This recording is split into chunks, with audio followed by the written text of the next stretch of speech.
Tak hanya itu, posisi ini jadi paling ideal untuk mengontrol seluruh wilayah Indonesia, dari Sabang sampai Merauke. Lokasi yang strategis ini tentu punya konsekuensi. Pembangunan Ibu Kota Nusantara terus dikebut. Jalan utama akan segera dibuka, kantor-kantor pemerintahan mulai beroperasi, dan sejumlah fasilitas vital telah dipersiapkan. Ini bukan sekadar pemindahan pusat administrasi, tapi transformasi total arah negara.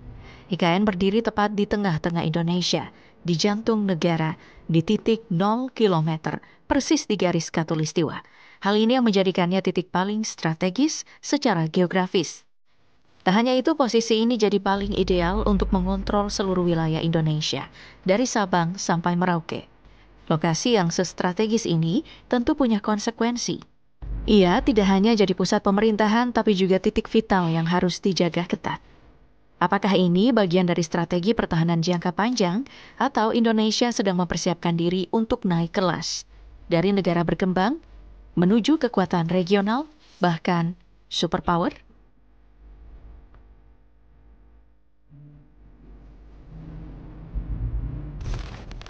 Memang wacana ini telah mencuat sejak tahun 2022 lalu. TNI Angkatan Laut bersiap naik level. Pangkalan Angkatan Laut atau Lanal Balikpapan akan ditingkatkan statusnya menjadi Lantamal, Pangkalan Utama Angkatan Laut. Hal ini dikarenakan untuk mengantisipasi potensi ancaman dan kerawanan. Sebab, lokasi Lanal Balikpapan berhadapan langsung dengan alur laut Kepulauan Indonesia atau ALKI 2 yang merupakan wilayah perairan terbuka dan jalur pelayaran tersibuk yang tidak hanya untuk rute domestik, tetapi juga rute luar negeri. Tak main-main, TNI Angkatan Laut mengantongi hibah lahan dari pemerintah daerah Balikpapan untuk membangun Lantamal lengkap dengan fasilitas pendukungnya. Infrastruktur dipoles, sarana diperkuat, dan sistem pertahanan laut ditingkatkan. Menindaklanjuti hal tersebut, maka diadakanlah rapat pimpinan TNI Angkatan Laut pada tahun 2024 kemarin. Rapat yang dipimpin Kasal Laksamana Muhammad Ali ini menyepakati bahwa nantinya Pangkalan TNI Angkatan Laut akan berlokasi di pesisir Melawai yang jaraknya kurang lebih 1 km dari Pangkalan TNI Angkatan Laut atau Lanal Balikpapan. Plus, nomenklatur Lantamal akan dirombak total.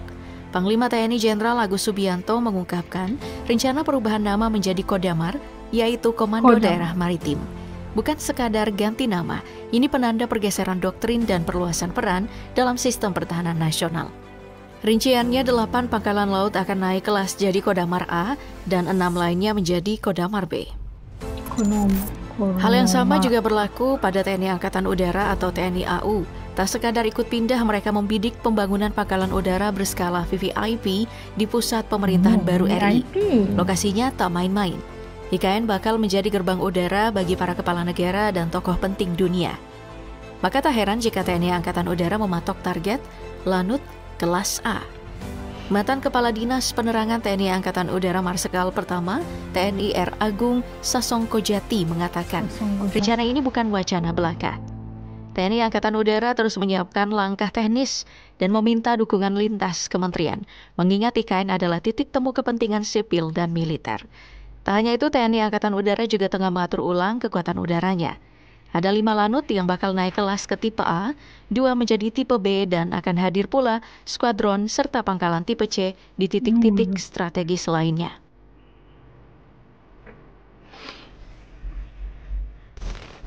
Tak cukup sampai di situ, pemerintah Indonesia juga tengah menyiapkan sistem pertahanan negara yang tak lagi sebatas militer.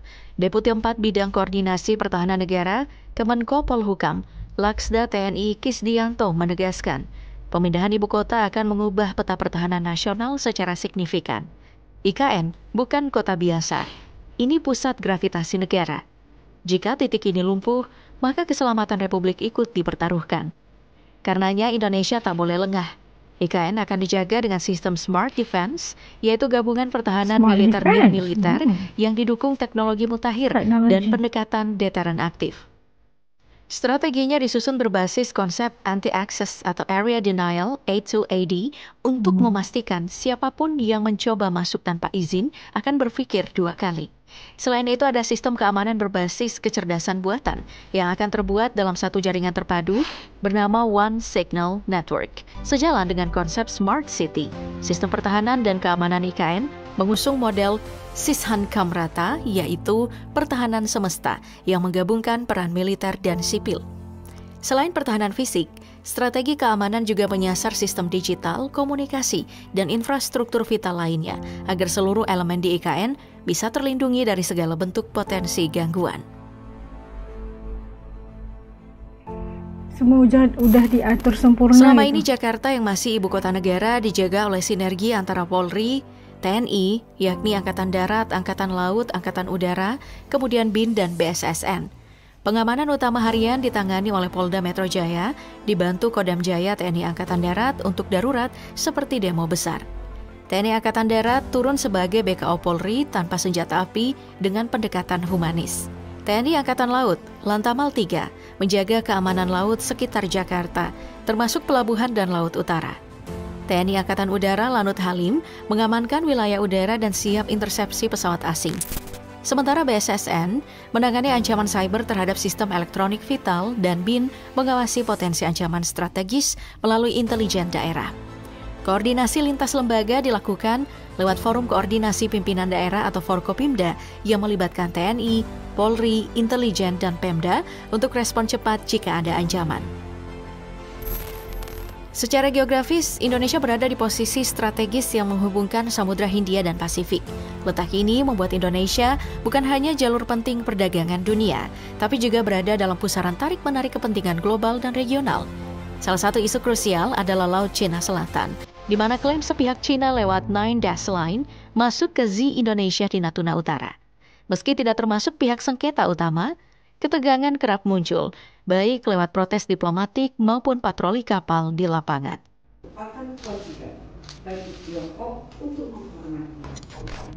Dengan Malaysia, hubungan tergolong stabil, tapi tetap menyisakan beberapa gesekan terutama di wilayah perbatasan seperti Ambalat dan Sebatik.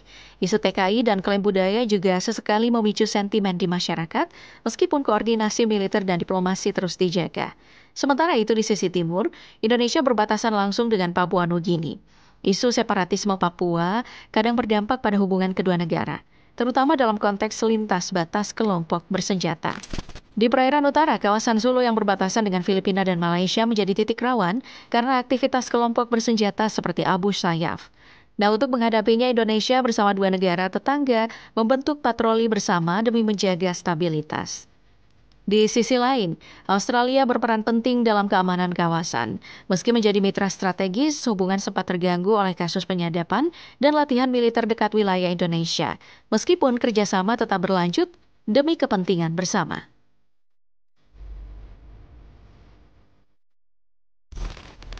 Di kawasan Asia Tenggara dan sekitarnya terdapat sejumlah pangkalan militer strategis yang dimiliki oleh negara tetangga maupun kekuatan global. Malaysia dan Singapura misalnya memiliki pangkalan militer yang cukup aktif dan modern. Singapura dikenal dengan pangkalan udara Changi dan Tengah, serta pangkalan laut di Tuas dan Sembawang yang juga pernah digunakan oleh Angkatan Laut Amerika Serikat. Malaysia punya beberapa pangkalan besar seperti di Lumut atau Angkatan Laut, dan Butterworth, Angkatan Udara yang pernah jadi lokasi kerjasama pertahanan dengan negara barat. Australia memiliki sejumlah fasilitas militer besar di utara benua dekat Indonesia. Salah satunya adalah pangkalan Darwin yang sejak beberapa tahun terakhir menjadi lokasi latihan militer bersama antara Australia dan Amerika Serikat. Amerika Serikat sendiri memiliki pangkalan militer besar di kawasan Pasifik seperti di Guam dan Diego Garcia di Samudra Hindia. Pangkalan ini memungkinkan proyeksi kekuatan militer Amerika Serikat ke Asia Tenggara dengan cepat. Selain itu, kerjasama militer Amerika Serikat dengan Filipina juga meningkat, termasuk dengan akses terbatas ke beberapa fasilitas di Filipina seperti Subic dan Clark. Sementara itu, China memperkuat kehadiran militernya di Laut Cina Selatan dengan membangun pangkalan militer di pulau-pulau buatan seperti Fiery Cross Reef dan Mischief Reef. Meski tidak berada langsung di wilayah Indonesia, keberadaan pangkalan-pangkalan ini cukup dekat dengan Z Indonesia di Natuna dan sering memicu kekhawatiran. Nah, itu tadi dapat saksikan pangkalan militer IKN yang luar biasa penuh dengan kecanggihan fasilitas yang luar biasa yang telah dipersiapkan untuk menjaga kesepadanan dan juga wilayah Indonesia secara keseluruhannya, daripada udara, daripada laut, daripada darat dan sebagainya. Sangat penting untuk sesebuah negara mempunyai tim ataupun kita panggil pangkalan militer di kawasan-kawasan yang tertentu yang punya titik-titik hotspot gitu kan di Indonesia pastinya. Dan kita melihat bagaimana persiapan Indonesia untuk memberikan kita melihat bagaimana mereka menjaga kawasan dan bagaimana di kedepannya semakin maju dalam menjaga persempadanan, khususnya pasukan TNI udara dan darat dan juga laut, diberikan persiapan untuk kesediaan apa juga kemungkinan. Dan luar biasa pastinya kita melihat kesiapsiagaan Indonesia dalam pembangunan ibu kota Nusantara tidak dilupakan untuk menjadi pangkalan militer juga untuk keselamatan Indonesia, dan pastinya katanya bakal untuk menjadi superpower insyaAllah, mudah-mudahan di kedepannya. Dan kita mendoakan agar kita baik-baik aja, tidak ada yang bisa menegangkan keadaan atau apa aja. Itu adalah harapan untuk semuanya pastinya. Dan kalau menurut teman-teman AS di channel ini kayak gimana melihat tadi, rasa kalian teman-teman merasakan bagaimana persiapan Indonesia untuk menjaga persempadanan, menjaga kawasan, menjaga keamanan, menjaga hak dan sebagainya, perasaan dan pandangan teman-teman di channel ini. Tutup komen di bawah supaya AS juga bisa tahu rasa dan pendapat teman-teman. Sampai ketemu lagi insyaAllah di lain video. Jaga diri semuanya. Assalamualaikum. Dadah.